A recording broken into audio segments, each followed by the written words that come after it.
It's a Detroit destination in the heart of the city with fresh food, restaurants, businesses, art and culture, and over 125 years of rich history.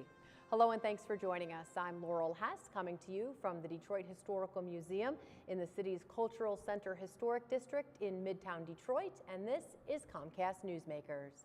Joining me now is the president of Eastern Market, Dan Carmody. Thank you so much for joining us today. Pleasure being here. My whole life, at least growing up as a kid, every weekend you made the trek down to Eastern Market, you got your produce, maybe a little meat here or there, some flowers, and you made a whole fun day of it. And sad to say, I have not continued that tradition with my own children, but people are starting to do that again. Well, you know, and even its worst day, Detroit Eastern Market was a pretty special place. But over the last 6 or 7 years, we've seen about $17 million invested in the market and about another $25 million in infrastructure improvements around the market. So crowds are increasing again, and we're open all year for people to come down on Saturdays, and then we've added seasonal markets on Tuesday and Sunday. And of course, for those of you really adventurous in types, we're open midnight to 5 a.m. Monday through Friday for regional farmers to sell to independent grocers and small-scale food distributors throughout the Michigan growing season. That is awfully ambitious. Is it just for those commercial folks, or do you occasionally see you get the adventuresome homeowner that wants to buy a case of, do some canning, come down, buy a couple of cases. It's really the freshest of the fresh that often in the wholesale market, what's showing up at 2 a.m. was picked the day before, so you can't get any fresher than our wholesale market. Can't say you don't have fresh produce in the city of Detroit. That's right. How has Eastern Market become such a landmark, such a tradition? Well, I think you answered the question as you began the introduction. It's those rich stories that seemingly most people from Southeast Michigan have about their grandpa came over and started selling at Eastern Market. The family went to Eastern Market to buy their holiday trees. It's those rich stories. And a market is a place where everybody feels welcomed and comfortable. Across race, across age, across walk of life.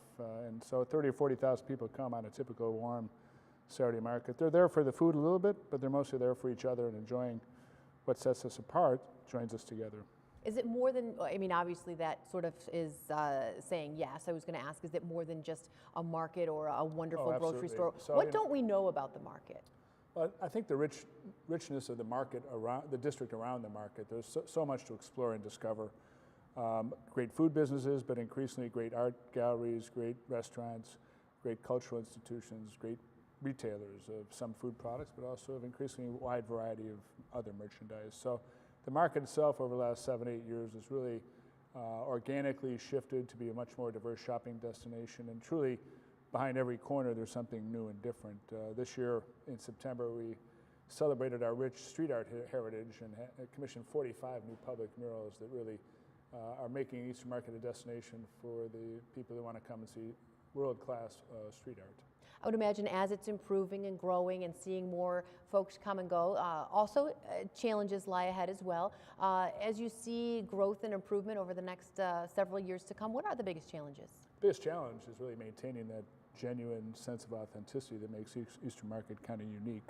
All of our peers around the country have disappeared because they got run over by bars and boutiques and lofts. So how do we keep that rich tradition of being a working food district?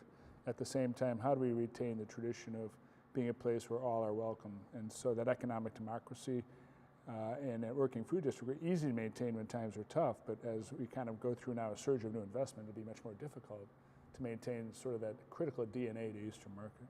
Very quickly, you mentioned the hours, but I'm still trying to wrap my head around you're open all year long. If I head there on a Saturday in January, what do I see? You see 2 sheds filled, indoor sheds with heat. It's a new innovation at Eastern Market. Last year we debuted heat for the first time in 124 years. But you see 2 sheds filled. We're open 6 a.m. to 4 p.m. 52 Saturdays a year. And then our seasonal markets start in June, run through October on Tuesday and Sunday. All right, something for everyone, at least at some point during the year. That's really what makes the market that 3-generation opportunity to come down and enjoy the day. Thanks for joining us. Thanks for being here. For more information on today's topic, you can visit easternmarket.com. Today's COMCAST Newsmaker was Dan Carmody, the president of Eastern Market.